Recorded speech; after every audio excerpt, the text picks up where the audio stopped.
నమస్తే అందరికీ. మనిషి తన స్వలాభాలకు గురై ఒక్కోసారి లక్షల రూపాయలు కూడా పోగొట్టుకొని ఇబ్బందులు గురవుతాడు.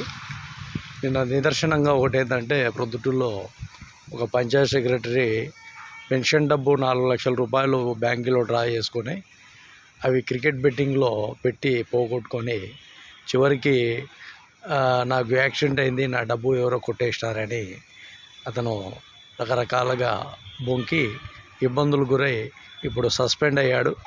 తర్వాత విచారణలో అక్కడ సీసీటీవీ ఫుటేజీల్లో కానీ ఇంకోటి కానీ ఎక్కడ కూడా అతను డబ్బు తీసుకెళ్ళేట్టుగా కనపడలేదు. నాకు చిన్న యాక్సిడెంట్ జరిగింది, కింద పడ్డాను, ఎవరో డబ్బులు తీసుకెళ్లారు అన్న విధానాన్ని పోలీసులకు తెలియజేశాడు. కానీ అది ఎవరు నమ్మక పూర్తిగా ఇప్పుడు సస్పెండ్ అయిపోయి.